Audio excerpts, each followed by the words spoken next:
the Volvo getting pulled into the garage for the first time in about a year. So it's ended up daily driver duties, mess about duties, and it's just generally had a hard time. So this is it coming off the road for a while, and you can see it takes up pretty much all my garage.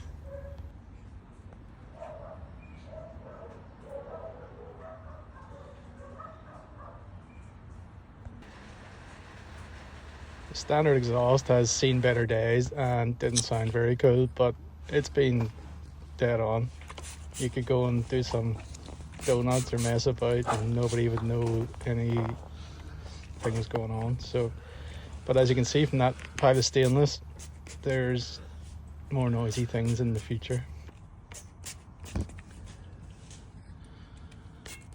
Just going to try and get this exhaust off in one piece, or not one piece, without cutting it, because I'm giving the 940 away. See the crack in there, and it doesn't have an exhaust on it, so this might be something usable to get it through an MOT. The black box has seen better days too. So the 740's been getting driven quite a bit. Not my daily driver, but it's done quite a lot of daily driver duties. It drives brilliant, and probably kind of just needs a bit of a look over and tidy up, but the exhaust is standard, 3 boxes, very quiet, and it's been nice actually, just sneaking about. But I've got a load of stainless bits, 2.5 inch, which would be perfect for this. So I've never been that smart, and I'm taking my nice quiet exhaust off, and I'm gonna put that pile of stuff on.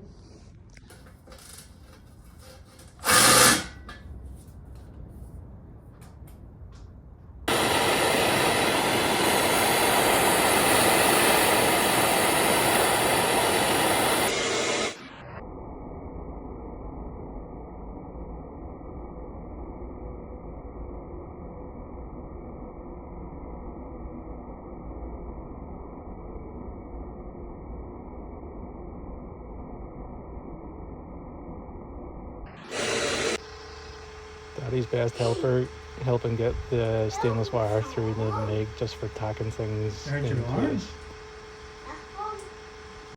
Sounds good. Things you do for no reason. Take a perfectly good, quiet exhaust off the Volvo and spend the night cramped making a fucking new one.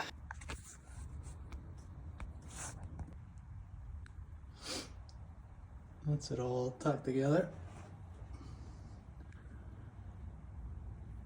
Over the axle and out the back. No real tailpiece or anything on it.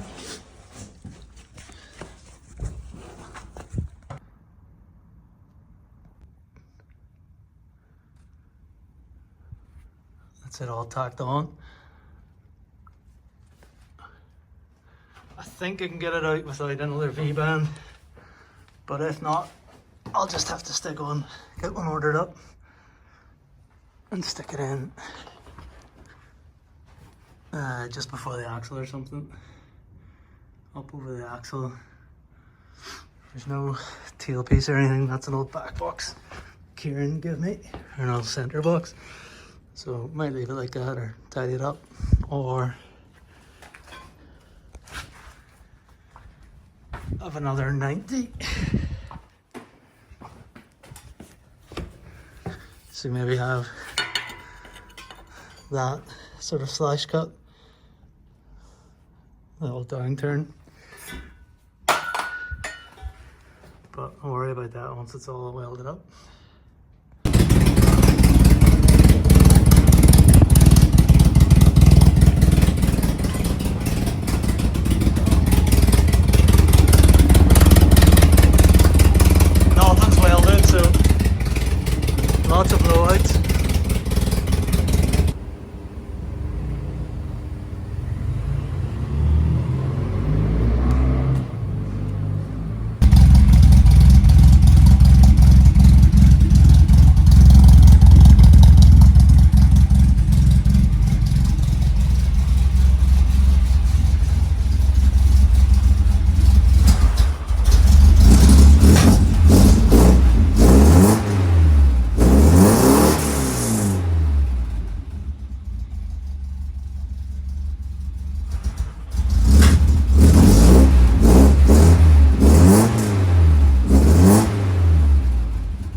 drove the car outside to give it a clean. As you can see in the other videos, it's absolutely stinking.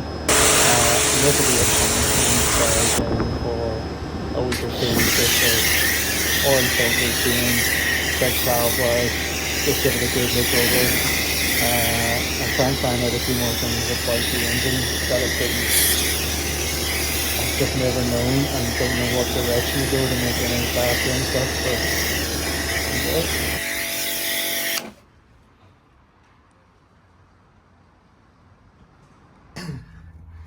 So just checking compression ratio or compression test to try and get a rough idea what the ratio is, and they're all pretty high, all over 200 so far, which means even though this has the wrong numbered head, as you can see there, it's a 530, and I think it should have came with a 631. Maybe the head's been damaged at some point, but everything else has been transplanted or something. So I'm going to stick the bore camera in and try and get an idea of what the pistons are. So pretty high. So I've checked the compression and put the bore camera in, had a little look. I'll try and insert the picture and see if anybody knows what pistons they are, but going by the compression number and just looking at the shape of them, I reckon it is mostly B230K stuff, even though that head's got the wrong casting number on it. I'm not sure if that's been swapped or if the combustion chambers are the same. It's maybe just the pistons make the difference. So now that I know it's got a decent bit of compression, I think a cam and a wee bit of porting is maybe the next course of action. Just gapped all the plugs down to sort of the lowest factory setting to see if that helps any, get a bit more fuel economy or something. So talking about fuel economy with that sticking on the side of your engine, but yeah, lots of room for a turbo, but now we know it's got quite a lot of compression. That's maybe not the best idea either, so just have to put the engine out of that one. Yeah. I should really get rid of that fan. I've been trying to save a bit of power. I watched an Engine Masters video a while ago on small block Chevys or something, and I think the clutch fan was responsible for about 20 or 30 horsepower, so even if it's half of that, you'll definitely notice it in this thing. Bought this wee M12 Insider because of a couple of jobs to do on that and a timing chain on the mother-in-law's Dacia, so I thought it'd be handy, and honestly it's a game changer. Just doing like a brake caliper on that one, the little 7mm bolts in the back, just reach in, buzz, off they come. So definitely worth it. I wish I could have recorded this happening, but I'm trying to change these flexi hoses out, maybe even change calipers now that that's happened. I don't know, we'll see. If I can get these off handy enough, maybe just leave these calipers on for a while, but if not, it's maybe time to stick the jumbo calipers on. Give this a quick heat. Actually not that much. I didn't think it would even have much of an effect. That's how little I done. And this popped off like a champagne cork, so probably just as well they're getting changed. Got some orange braided ones to go on, and I did have some nice pads I thought for the rear, but it turns out there are 240 pads for the front, so if anybody needs some Mintex M1155s for 240 Bendix calipers.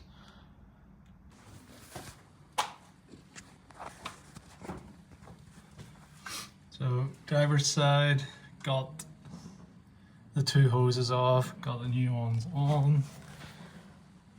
They look a whole lot nicer. Can we clean up? Copper pipes seem decent, so we'll leave them be. Although if I do put the jumbo calipers on off the 940, which I've got some nice pads for, We'll need to get rid of one of those lines anyway, and I don't know if these are the same fitting or not, but that would work out quite well because I could transfer one of those lines to the back, because the kit I bought only came with enough for the front. Brake lines are on. Mud guards. Ended up making a little bracket that kind of bolts on to those mounts, goes up the back here to give it something to stick to.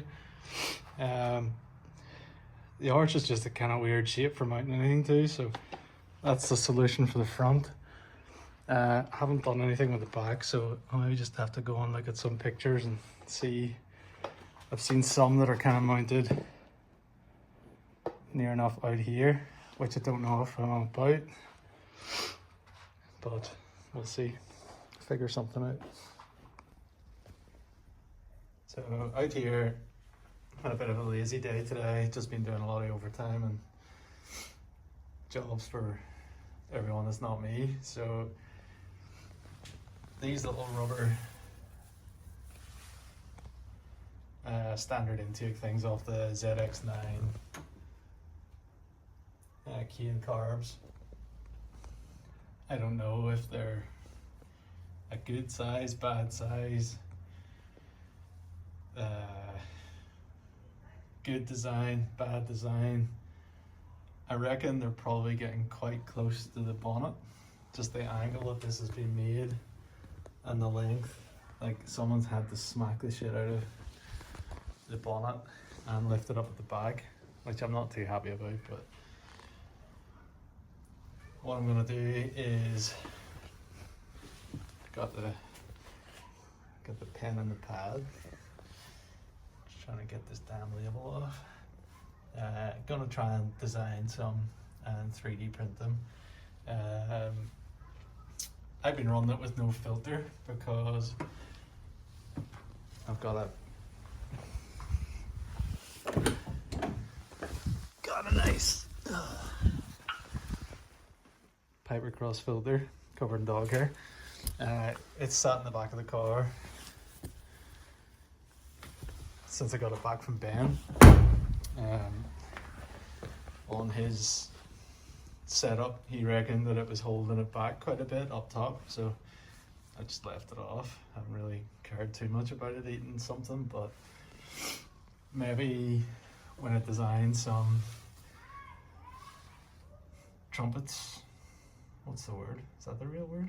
I don't know. When it designs some of those, I'll maybe make some little gauze ends for them, which could end up being worse. It might eat one of those, but we'll see.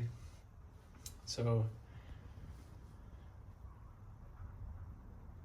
gonna design up something that will mount onto the factory bolts, and I'll maybe make 3 lengths and try them.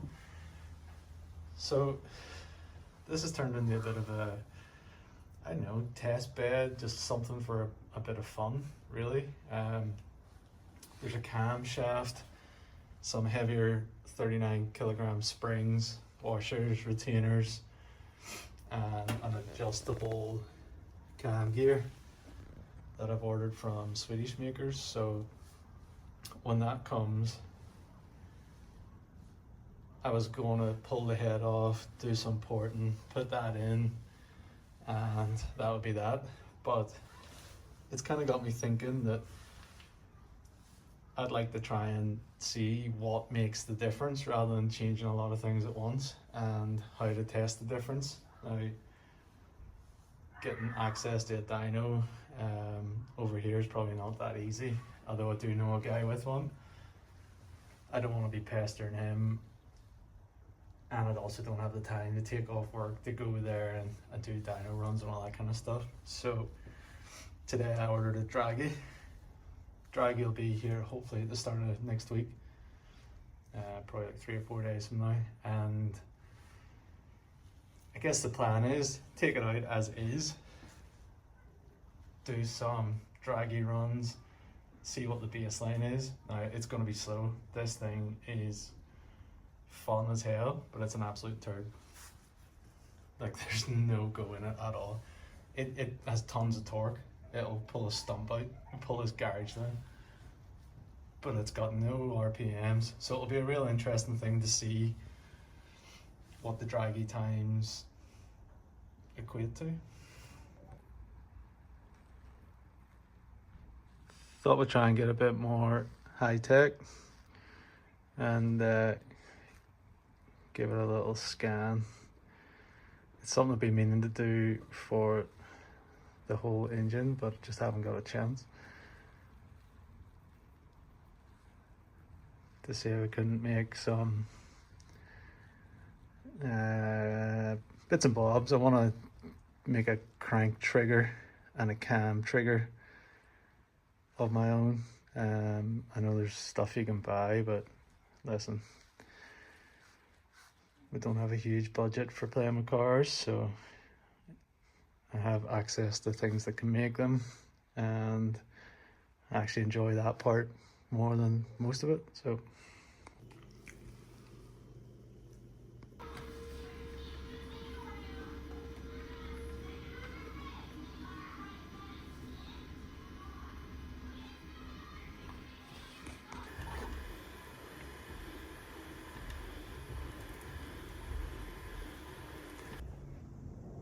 I designed some up last night. These aren't them, for the sake of being transparent. I found these ones on Thingiverse, and they leave quite a bit of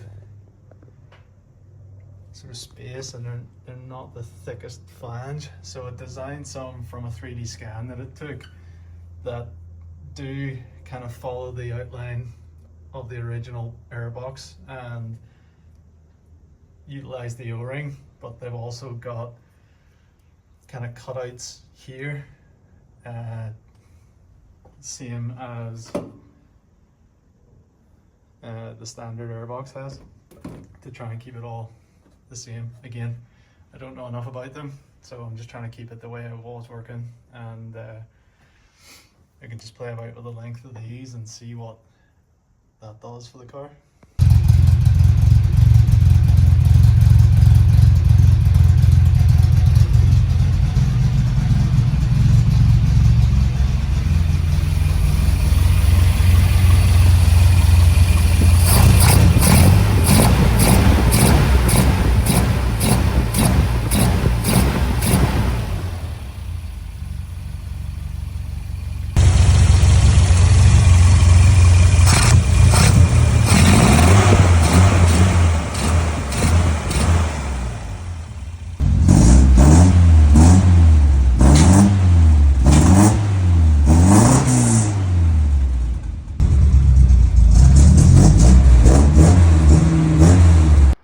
So that's a Volvo rolled out of the garage after its basic tidy up after a year of non-stop abuse. So currently waiting on the draggy to come, and the camshaft, springs, retainers, all that kind of stuff. So hopefully be able to get a bit of performance data, although this is dead slow at the minute. And it's not going to get much faster even with the cam, but it'll just be interesting to see what it does pick up, and hopefully I can convey what it makes the car feel like. But dyno. Alright.